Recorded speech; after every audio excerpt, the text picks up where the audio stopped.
আসসালামু আলাইকুম, শুভেচ্ছা অভিনন্দন সবাইকে।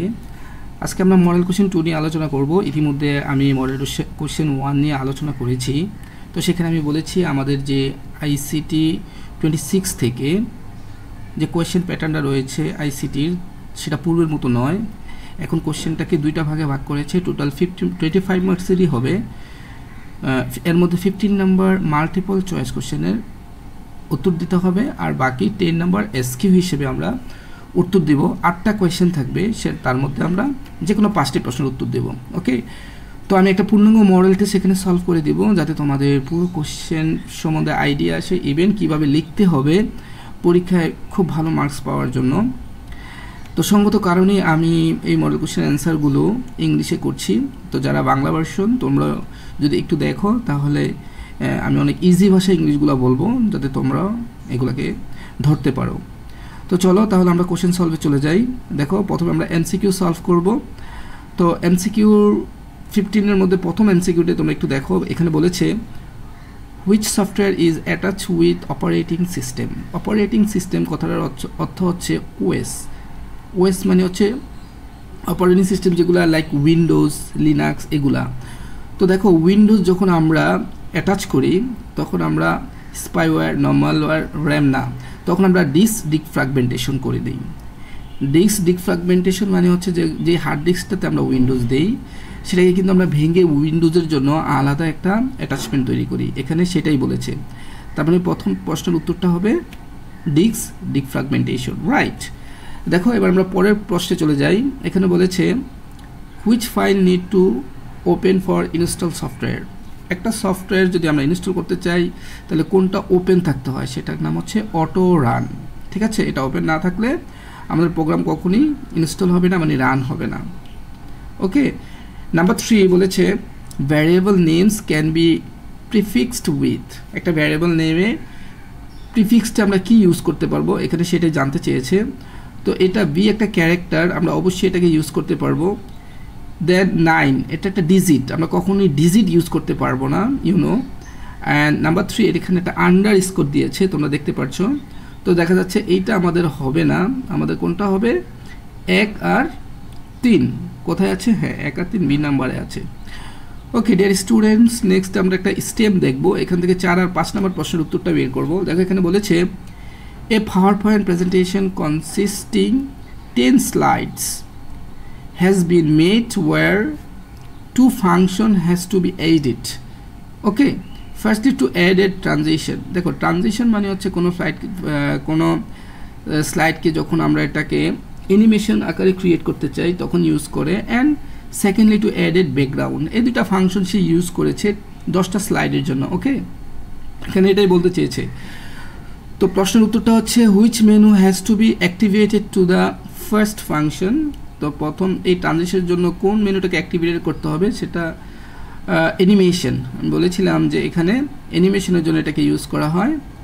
দেন কোশ্চেন নাম্বার 5-এ দেখো, দা বলেছে the options use to add background to slide আর, হ্যাঁ ব্যাকগ্রাউন্ড স্টাইল এটা ঠিক আছে, হ্যাঁ প্লেট এটাও ঠিক আছে, স্লাইড লেআউট, এই তিনটাই ব্যাকগ্রাউন্ডের জন্য আমরা ইউজ করতে পারি। তার মানে এটার উত্তর হবে 1, 2, 3। ওকে, কোয়েশ্চেন নাম্বার 6 দেখো, বলেছে ফাংশনস অফ দ্য সিএমওএস। তোমরা জানো সিএমওএস হচ্ছে একটা ব্যাটারি, এটাকে বলা হয় কমপ্লিমেন্টারি মেটাল অক্সাইড সেমিকন্ডাক্টর। এটা মাদারবোর্ডে থাকে, এটার জন্য যদি এটা নষ্ট হয়ে যায় তাহলে কম্পিউটারের টাইম চেঞ্জ হয়ে যায়। ঠিক আছে, সবসময় 12টা বেজে যায়। তো এই কারণে এটা যদি দেখি আমাদের কম্পিউটারের টাইম চেঞ্জ হয়ে যায়, টাইমের সাথে রিয়েল টাইমের সাথে মিলে না, তখনই আমরা বুঝবো যে এই ব্যাটারিতে সমস্যা হয়েছে। তো এটার জন্য আমরা কি করতে পারি, ফিক্স দ্য ডেট টাইম। হ্যাঁ, এটা ডেট টাইমে ফিক্স করার জন্য, মানে ভুল হওয়ার জন্য এটা দায়ী। Save bias properly. হ্যাঁ, যদি কোনো কারণে ডেট ঠিক না থাকে তখন বায়োস প্রপারলিভাবে কাজ করে না। বায়োস জানো তোমরা, basic input output system. Prevent electric short, এটার সাথে ইলেকট্রিক শর্টের কোনো রিলেশন নাই। দ্যাট মিনস আমাদের উত্তর হবে 1 and 2।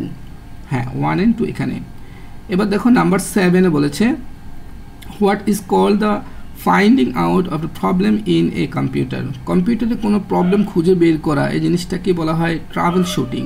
তোমরা অবশ্যই এটা জানো, ট্রাভেল শুটিংয়ের মাধ্যমে আমরা কম্পিউটারে যে কোনো প্রবলেম ফাইন্ডিং করি, রাইট।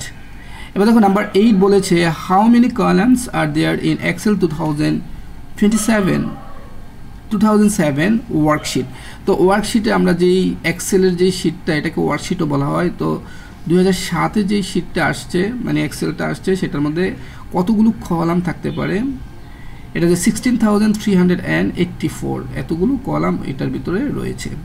ওকে, নাম্বার 9 বলেছে which of the following does not convert into machine code when there is an error in the program। দেখো এখানে বলেছে যে কোনো একটা প্রোগ্রামে এরর আসার পরে তখন সেটা মেশিন কোড আর রান করতে পারে না, সেটা হচ্ছে ইন্টারপ্রেটার প্রোগ্রাম। ঠিক আছে, ইন্টারপ্রেটার প্রোগ্রাম কি করে, প্রত্যেকটা লাইন যখন ভুল আসে তখনই সে তার মেসেজ দেখায় এবং সেখানে সে স্টপ হয়ে যায়। ওকে, নাম্বার 9 বলেছে in which work is multimedia dust. Multimedia কি কাজ করে? আচ্ছা, for preparing an animation result, for calculating shopping expenditure. দেখো এখানে বলেছে in which work is multimedia use. Multimedia আমরা কখন ইউজ করি? আচ্ছা, ক্যালকুলেশনের জন্য আমরা মাল্টিমিডিয়াকে ইউজ করি না। প্রিপেয়ারিং ফর স্কোর এটার জন্য আমরা মাল্টিমিডিয়াকে ইউজ করি না। আচ্ছা, মেকিং অ্যান অ্যানিমেশন, হ্যাঁ আমরা অ্যানিমেশনের জন্য মাল্টিমিডিয়াকে ইউজ করতে পারি। দ্যাট মিনস অ্যান্সার হবে D. Number 11 which of the following software for writing Python programme. তো পাইথন প্রোগ্রাম লেখার জন্য আমরা যে সফটওয়্যারটা ইউজ করি সেটাকে তোমরা জানো থনি সফটওয়্যার বলে, সেটা অলরেডি আমার কম্পিউটারে আছে।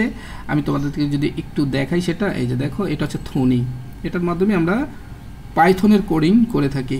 ওকে, এবার দেখো নাম্বার 12 নম্বরের পূর্বে একটা স্টেম দেওয়া আছে। দেখো স্টেমটা এখানে বলেছে read the following stem and answer the question number 12 and 13।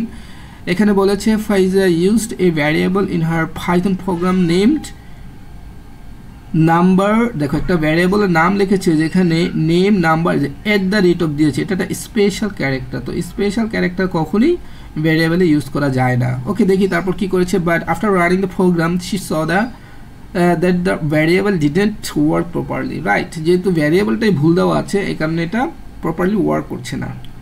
when she showed it to his teacher, the teacher said that her variable naming was not correct, মানে সে সঠিকভাবে ভ্যারিয়েবলটা লেখেই নেই, এই কারণে প্রোগ্রামটা রান করে নাই। তো এখানে বলেছে which of the following variable would be correct to use ফাইজা। তো ফাইজা যে ভ্যারিয়েবলটা ভুল লিখেছে এটা কিভাবে কারেক্ট হতে পারে? দেখো কোনো ভ্যারিয়েবলের প্রথমে নাম্বার হতে পারে না, দ্যাট মিনস এটা হবে না। হ্যাঁ, আন্ডারস্কোর হতে পারে, দ্যাট মিনস নাম্বার _1 এটা হতে পারে। এখানে স্পেস আছে এই কারণে হচ্ছে না, এখানে হ্যাশট্যাগ স্পেশাল আছে এই কারণে হচ্ছে না। ওকে, এবার দেখো নাম্বার 13 বলেছে in naming variable Faiza can not use. একটা ভ্যারিয়েবলে ফাইজা ইউজ করতে পারবে না কিওয়ার্ড। কিওয়ার্ড কখনোই ভ্যারিয়েবল ইউজ করা যায় না। স্টার এটাও ইউজ করা যায় না। এখানে একটা মানে ইয়াটা এরকম হতে পারে, ফাইজা কোনটা ইউজ করতে পারবে না, এই প্রথমটা আর দ্বিতীয়টা। কিন্তু এটাকে যদি আমি আন্ডারস্কোর ধরি তাহলে এটা রাইট, আর যদি আন্ডারস্কোর না ধরি তাহলে যদি হাইফেন ধরি এটাও ভুল। তো আমি আন্ডারস্কোর ধরে নেই, তাহলে অ্যান্সার হবে এই দুইটা ইউজ করতে পারবে না, একটা হচ্ছে কিওয়ার্ড আর একটা হচ্ছে স্টার। তার মানে এটাই অ্যান্সার হবে। ঠিক আছে, ব্যাপারটা কি বুঝতে পারছো? যদি এখানে আন্ডারস্কোর ধরি এটা ঠিক আছে, আন্ডারস্কোর না ধরলে এটাও ভুল। ওকে, তখন অ্যান্সার হয়ে যেত 3, মানে 1 2 3 তিনটাই হয়ে যেত। আচ্ছা, নাম্বার 14 বলেছি where is the header and footer located. আচ্ছা, হেডার অ্যান্ড ফুটার এটা কোথায় আছে এটা দেখার জন্য আমি MS ওয়ার্ডে যাই। দেখো হেডার অ্যান্ড ফুটার এটা ইনসার্ট বার, দেখো ইনসার্টের এখানে দেখো যে হেডার অ্যান্ড ফুটার, তার মানে ইনসার্ট বারে কি আছে, হেডার আছে অ্যান্ড ফুটার আছে। ব্যাপারটা আশা করি ক্লিয়ার হয়েছে। তাহলে ইনসার্টে আমরা অ্যান্সার দেব, হেডার অ্যান্ড ফুটার পাওয়া যায়। আচ্ছা, in MS word bullet and numbering will find. আমরা MS ওয়ার্ডের কোথায় বুলেট আর নাম্বারিং মানে এটা লিস্টের জন্য ইউজ করে সেটা কোথায় পেতে পারি? তো আমি MS ওয়ার্ডে যাই। দেখো এখানে বুলেট অ্যান্ড নাম্বারিং কোথায় আছে, এই যে দেখো এই যে প্যারাগ্রাফ আছে না, প্যারাগ্রাফের যে গ্রুপ এখানের মধ্যে দেখো এই যে বুলেট, হ্যাঁ এই যে বুলেট, এগুলোকে বলা হয় বুলেট। আর তোমার নাম্বারিং দেখো এই যে এগুলো হচ্ছে নাম্বারিং। ঠিক আছে, আমার মনে হয় ব্যাপারটা তোমরা আন্ডারস্ট্যান্ড করতে পেরেছো। ওকে, তাহলে আমরা তারপরের কোশ্চেনে চলে যাব। তাহলে এখানে অ্যান্সার কোনটা হবে? Paragraph group. যদি প্যারাগ্রাফ না থেকে এখানে কি থাকতো, যদি এরকম থাকতো প্যারাগ্রাফ না থেকে যদি হোম পার্ট থাকতো তাহলে কিন্তু অ্যান্সার হোম হতো। ঠিক আছে, হোম ট্যাব আর কি। ওকে, আমাদের এমসিকিউ এই 15টাই থাকলো, এই 15টা এমসিকিউর মধ্যেই আমরা এইভাবে অ্যান্সার করে দিব। ওকে, আমরা পরবর্তী চলে যাই এসকিউতে। দেখো এসকিউ আমি অ্যান্সার সহ এখানে লিখে রাখছি যাতে তোমাদের প্রবলেম না হয়। তো এখানে দেখো এসকিউর মধ্যে আমাদের 10 মার্কস থাকবে, প্রত্যেকটা কোয়েশ্চেনে 2 করে থাকবে, টোটাল কোয়েশ্চেন থাকবে 8টা। সঙ্গত কারণ আমি 5টা কোয়েশ্চেনের অ্যান্সার করব, তোমরা এরকমভাবে 8টা থেকে 5টা কোয়েশ্চেন অ্যান্সার করবা। ওকে, দেখো প্রথম কোয়েশ্চেনটা বলেছে what kind of formatting is use to word processor for making a list, describe with example. এই যে লিস্ট তৈরি করার জন্য, দেখো লিস্ট তৈরি করার জন্য আমরা কি ইউজ করতে পারি। তো লিস্ট তৈরি করার জন্য আমরা বেসিক্যালি যে এখানে আমি একটু আগে দেখিয়েছিলাম, এই যে এখানে হচ্ছে লিস্ট, এই লিস্টের জন্য প্যারাগ্রাফ গ্রুপে দেখো একটা হচ্ছে বুলেট আর একটা হচ্ছে কি তোমার নাম্বার। তো বুলেটটা হচ্ছে কিছুটা আনঅর্ডার আর নাম্বারটা কিছুটা সিকোয়েন্সিয়াল বা অর্ডার। তো এখানে আমরা অ্যান্সারটা এইভাবে লিখবো, in word processor bullet and number list are use in organise themes. এই কথাটা যাতে খুবই ইম্পর্টেন্ট, যে একটা হচ্ছে বুলেট টাইপের আর একটা হলো নাম্বার লিস্ট। ঠিক আছে, এই যে আমি এখানে দেখিয়েছি তোমাদের। ওকে, তাহলে একটা এক্সাম্পল দিয়ে দিই। তখন বুলেট লিস্টটা কীরকম ফর আনঅর্ডার, এই যে আমি বলেছিলাম যে বুলেট লিস্টটা আনঅর্ডারের জন্য ইউজ করা হয়। যেমন একটা শপিং লিস্ট আমরা তৈরি করেছি, যেমন অ্যাপেল, ব্যানানাস আর এক্সেট্রা হতে পারে।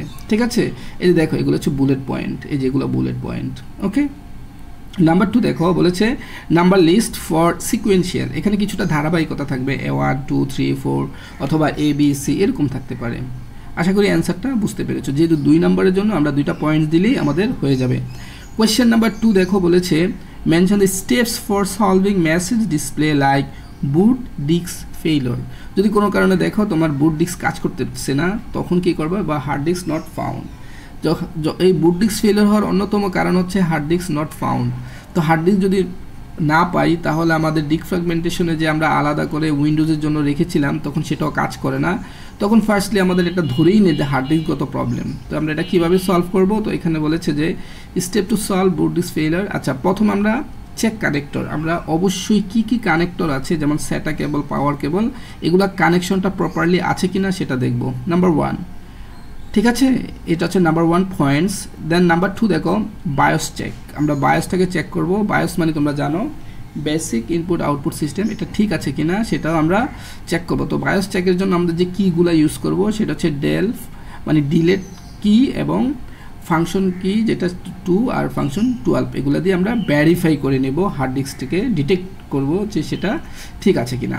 তারপর হচ্ছে আমরা বুট অর্ডার দেখব, যে আমরা বুট করেছিলাম সেখানে অর্ডারটা দেখব, set the correct hard disk as the primary boot device in BIOS. যখন আমরা প্রাইমারিতে এটা বুট অর্ডার করেছিলাম তখন সেটা ঠিক ছিল কিনা সেটা আমরা দেখে নেব। দেন নাম্বার 4 টেস্ট ডিস্ক, আমাদের যে ডিস্কটা আছে লাস্টে যদি কাজ না করে আমরা দেখব ডিস্কটা ঠিক আছে কিনা। এই ডিস্ক বলতে হার্ড ডিস্কে বোঝানো হয়েছে। Use bootable USB with tools like Windows Recovery or Hard Disk Diagnostic Software to check for disk error। আমরা একই জিনিস বারবার করছি, মানে হার্ড ডিস্কটাকে বিভিন্ন ওয়েতে চেকিং করেছি। যদি কোনো ওয়ে কাজ না করে তখন আমরা হার্ড ডিস্কের রিপ্লেস অথবা রিপেয়ার করব। হার্ড ডিস্ক রিপেয়ার করাও যায়, আর রিপ্লেস করলে নতুন নিয়ে আসতে হবে, তখন নতুন করে আমাদের কি করতে হবে, আবার উইন্ডোজ বা OS ইনস্টল করতে হবে। ঠিক আছে, এবার দেখো নাম্বার 3, কোয়েশ্চেন নাম্বার 3 বলেছে write the difference between compiler and interpreter. এটা প্রোগ্রামিং থেকে এসেছে। তো এখানে আমরা দেখি প্রথমে এক্সিকিউশন। এক্সিকিউশন মানে কাজটা কীভাবে, হাউ ডাজ দ্য ওয়ার্ক, কাজটা কীভাবে হয়।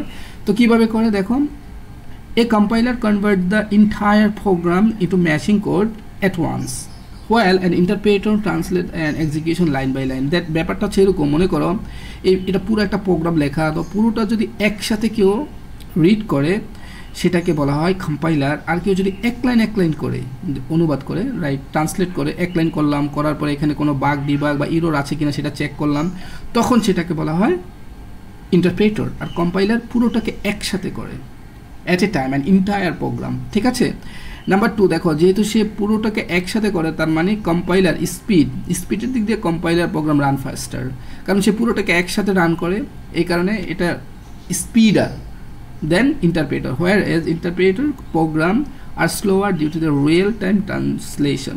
আশা করি ব্যাপারটা বুঝতে পেরেছো। নাম্বার 3 বলেছে এরর ডিটেকশন। তো কম্পাইলার কি করে, এটা পুরোটাকে রান করার পরে অল দ্য এরর্স আর কম্পাইলেশন, মানে সে কি করে পুরোটা রান করার পরে এররগুলোকে একসাথে দেখায়, while an interpreter stopped at the first error। Interpreter যখন প্রথম লাইনে কোনো এরর বা বাগ পায় বা ভুল পায় তখন সে কী করে ওইখানে স্টপ হয়ে যায়। ওকে, নাম্বার 4 বলেছে পোর্টাবিলিটি। আচ্ছা, interpreter code is more portable, এটাকে একটা প্ল্যাটফর্ম ইন্ডিপেন্ডেন্ট বলা হয়। আর where is compiler code is machine specific. ঠিক আছে, এটা এই কারণেই কম্পাইলার খুব ফাস্ট কাজ করে।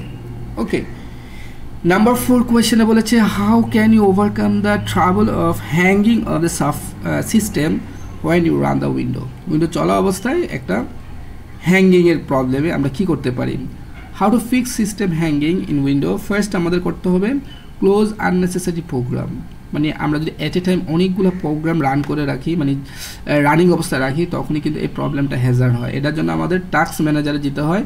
তো টাস্ক ম্যানেজারে কীভাবে যাবা, এটা হচ্ছে control plus shift plus escape, এই তিনটা একসাথে। দেখো আমি নিজে আমার কিবোর্ডে করে দেখাচ্ছি, কন্ট্রোল শিফট এস্কেপ, রাইট। এবার দেখো আমার এখানে কয়টা কাজ করছে, আবার OBS স্টুডিও কাজ করছে, মাইক্রোসফট ওয়ার্ড কাজ করছে, গুগল ক্রোম, বিজয়, অ্যাডোবি অ্যাক্রোবেট, এই সবগুলো কাজ করছে। তো আমার মনে হচ্ছে যে গুগল ক্রোমটা এখন যেহেতু আমি ইন্টারনেটে নাই, গুগল ক্রোমটা আমার প্রয়োজন নাই, তখন আমি কি করব, এই গুগল ক্রোম এবার সিলেক্ট করে এখানে ইনটাক্স দিয়ে দেব। তাহলে কি হবে, গুগল ক্রোমটা চলে যাবে, তখন কিছুটা হলেও আমার এটা স্পিড খুঁজে পাবে।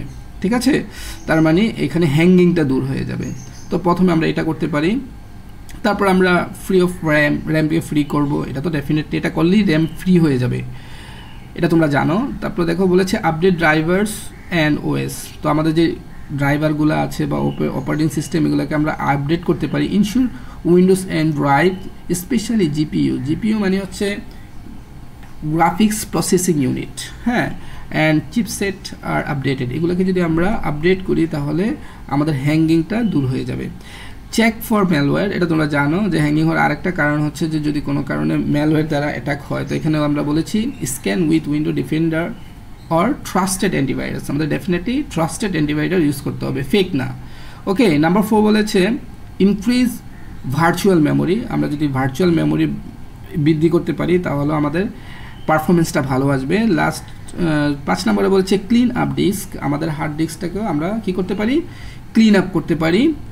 নাম্বার 6-এ বলেছে চেক হার্ডওয়্যার, এবং হার্ডওয়্যারের বিভিন্ন কুলিং, মানে proper cooling, sufficient RAM and no failing hard drive, এগুলা চেকিং করতে পারি।